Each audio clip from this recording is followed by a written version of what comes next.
Hey, John. Hey, Arnie. A couple things. One is I'm wondering if you could walk us through how this practice draft went for you guys this morning, and were there any snags? Did it go smoothly? And then secondly, I'm just wondering for your thoughts on Von Miller's COVID-19 diagnosis and how he's gone public to kind of warn others about the seriousness of this coronavirus. Okay, first of all, yeah, the draft went smooth. It got off to a little bit of a hiccup when we first started, but other than that, it went really smooth. There were really no problems with it, so we got more comfortable with it. So it should be fine and go on without a glitch. I'm sure there'll be a couple glitches here and there, but actually for the first time, I thought it went pretty well. And then as far as Vaughn, I'm proud that Vaughn's coming out and helping everybody with the seriousness of the COVID-19 virus, and goes to show you that it can affect anybody. So I'm glad Vaughn's doing fine, which is good. But also hopefully it brought more attention to it. So I'm proud of Vaughn. Next, we've got Mike Kliss with 9 News. Mike, go ahead. Your line's unmuted.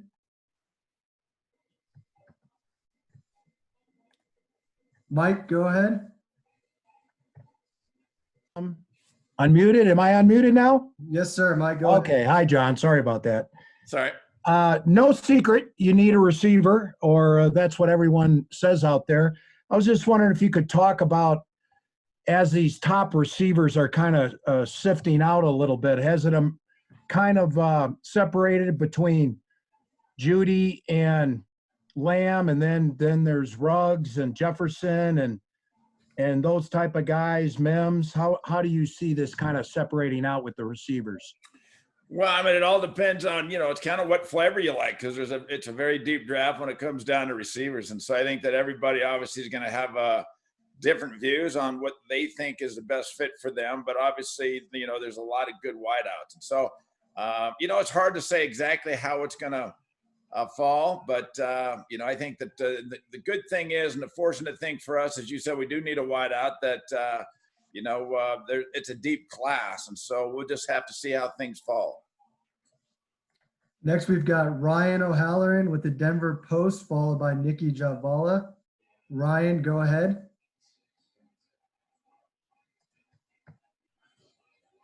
Ryan O'Halloran, go ahead.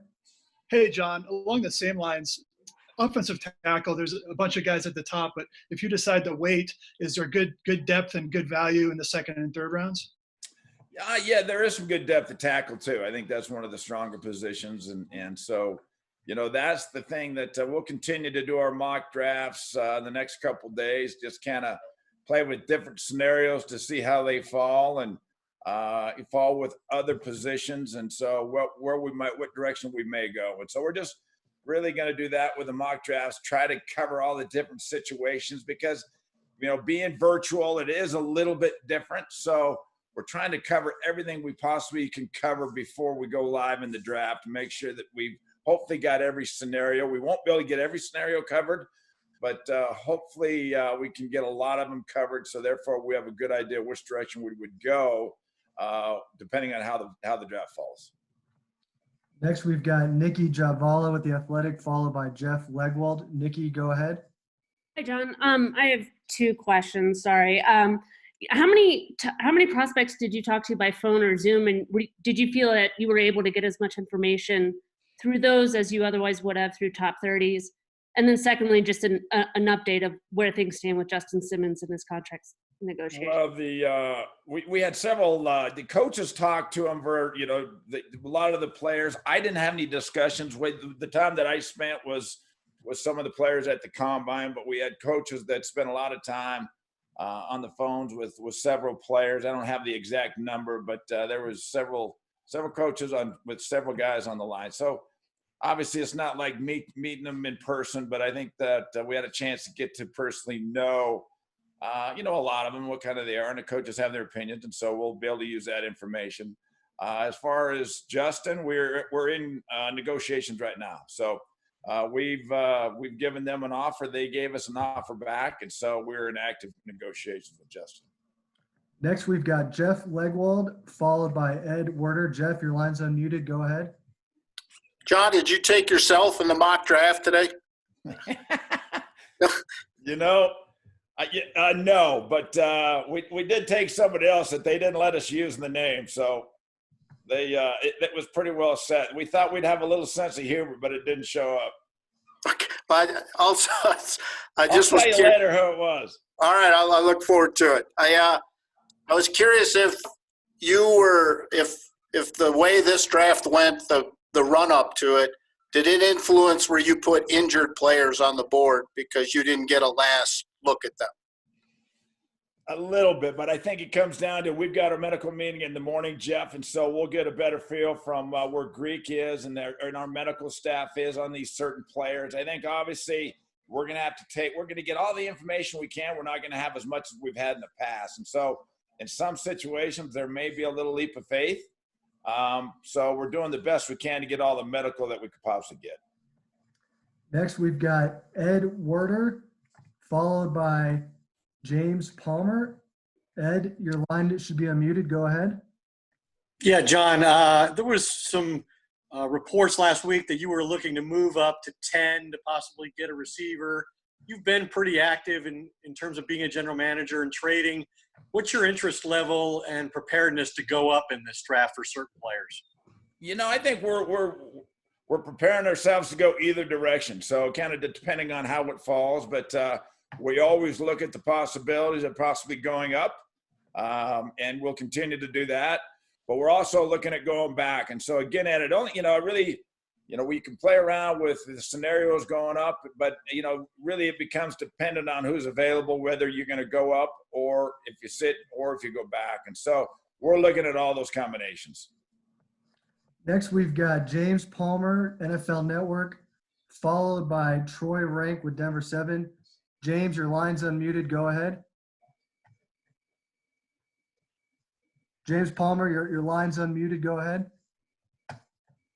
John, the way you guys have gone about this offseason and the moves you've made, and then you look at all the veteran quarterbacks that are kind of out there, and maybe Andy Dalton, Cam Newton, Jameis Winston.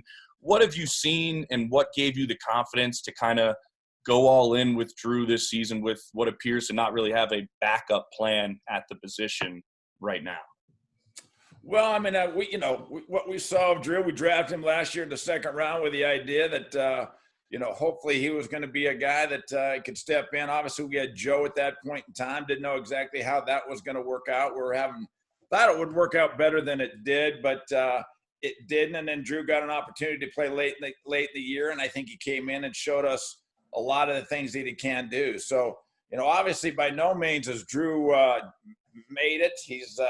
We believe he's got the potential to do it, and I think we think he's just going to continue to get better and better. But he's still in the learning process, and know that he's going to have to get better. But we really liked what we saw. We liked what we saw last year when he was on IR, and how he tried to prepare himself and get ready to play when he had a chance to play, and then came in and played very well. Won 4 out of the last 5 games, and so we feel that he's that guy. Jeff Driscoll came in.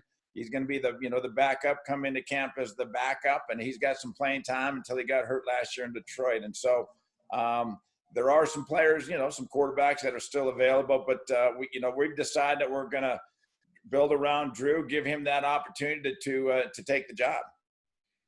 Next, we've got Troy Rank, followed by Lindsey Jones. Troy, go ahead and ask your question.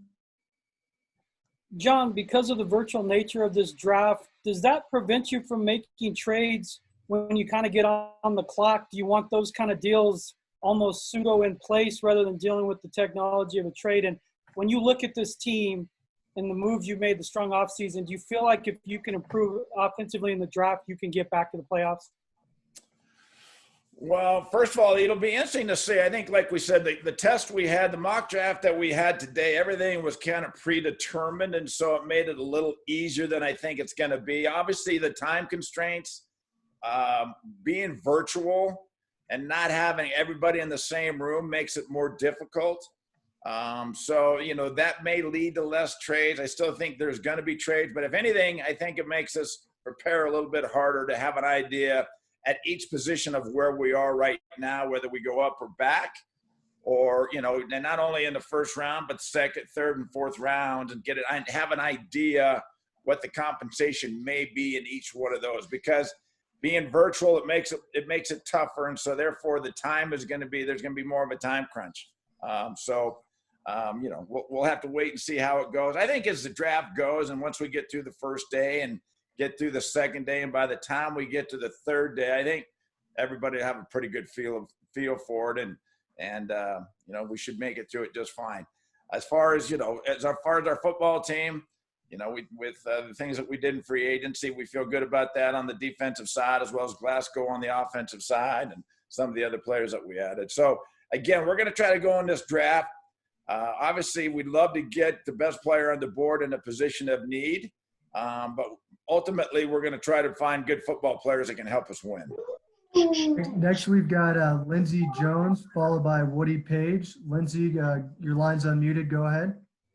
Hi, John. Sorry for my daughter contributing to the press conference right now.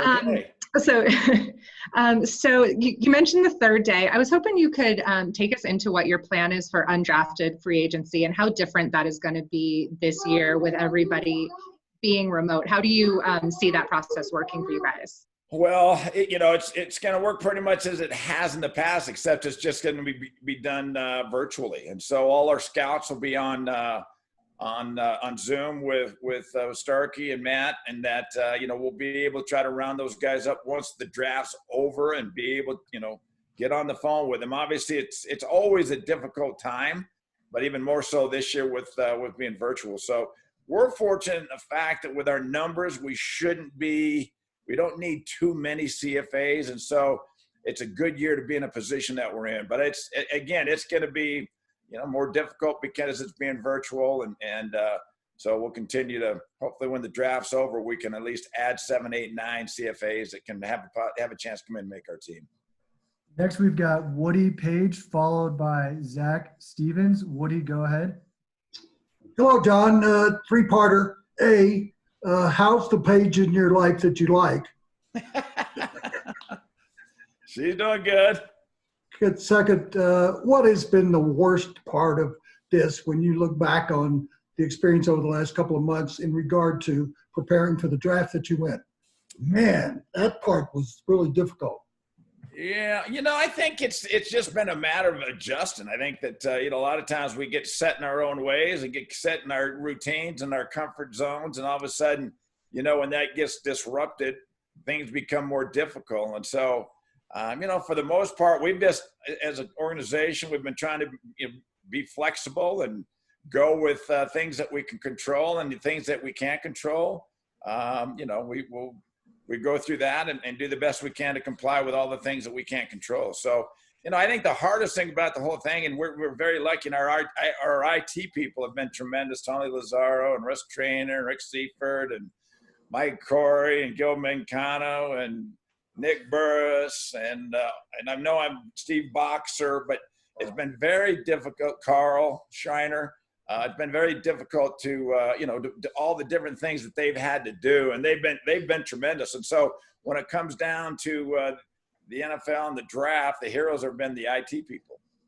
The third part of the question is, annually you draft 1 or 2 guys from the Southeastern Conference. Oddly enough, you've never drafted anybody from Alabama. Is that happen chance, or has there been a reason specifically that you've never drafted anybody from Alabama? It's just kind of fell that way. There's really no reason. I know that obviously we got a great deal of respect for the program down there that Nick Saban has and the football players that they have in their system. And so it's just kind of fallen that way. There's really nothing more than that, and it just hasn't worked out. So I think, to be able to say that there's a reason why we haven't drafted anybody from Alabama, we really don't have a reason other than the fact that it's just not falling that way. Next, we've got Zach Stevens, followed by Eric Dalala. Zach, your line's unmuted. Go ahead. Hey, John, some people believe that with the remote nature of the draft and the pre-draft process, that the draft will be even more unpredictable. Do you agree with that? And what challenges does that present sitting in the middle of the first round?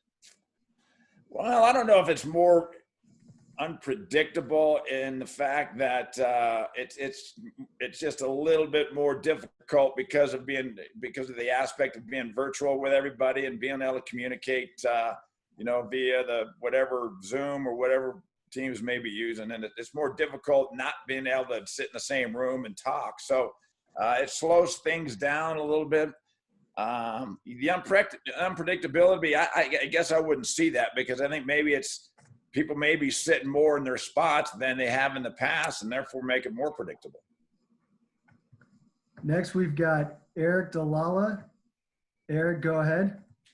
Hey, John, how comfortable do you feel right now with the cornerback position, and how much of a gap is there between the top couple of guys and the rest of that group? And then where does Bryce Callahan stand with his injury recovery?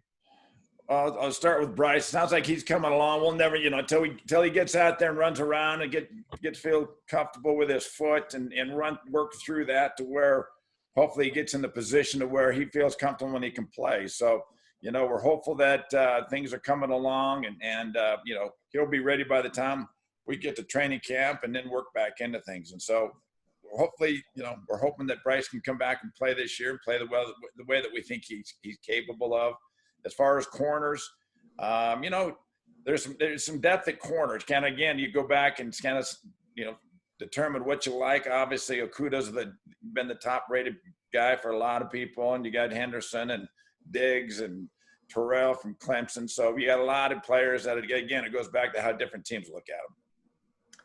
Guys, we got time for two more. It'll be Andrew Mason followed by Michael Spencer. Andrew, your line's unmuted. Go ahead. Hey, John, you didn't have the chance to get to league meetings this year, and I know there's a lot of face-to-face chats that go on with GMs and coaches. So how is laying the groundwork for potential trades and getting a read on other teams different because you didn't have that face-to-face? I think we've been fine. I don't know that there's a huge difference because when we're at the owners' meeting, it's usually right after free agency and going into the draft. And so there is chatter and if anything, there's less chatter that makes things less confusing. So with the less chatter, it's kind of less confusing, and there's less, because obviously, as everybody knows, there's always a lot of smoke screens out there at this time of year. And so if anything, it may have eliminated some of those smoke screens. Next, we've got Michael Spencer to round us out for the call. Michael, go ahead. Hey, John, when you look at the draft classes of 2018 and 2019 and the success that they have had, are there certain characteristics that you can point to say, hey, this is what worked for those two classes, so this is what we're looking for in 2020?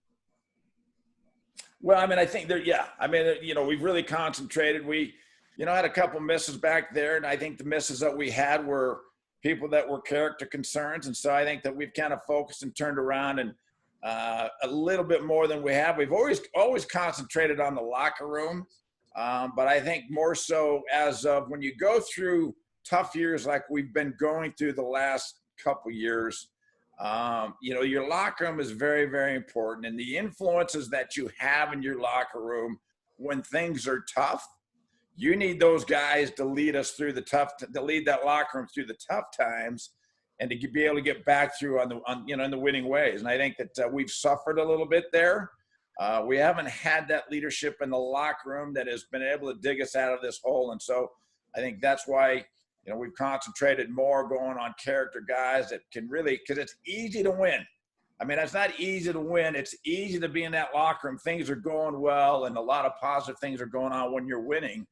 But when you're losing, there's a lot of negative things going on in that locker room, and it can be very influential on how we play on Sunday. And if we're having a 2-game or 3-game losing streak, to be able to have the leadership and the quality guys in that locker room to be able to pull us out. And I think we've concentrated on that the last couple of years, and we've got some really good leadership in that locker room now, positive leadership, and guys that want to win football games. It's important to them that, instead of complaining about what's going on, we need guys in there. And I think, like I said, we've got guys that, can be positive with it and concentrate on getting and doing the right things, the positive things to get us back on the winning ways.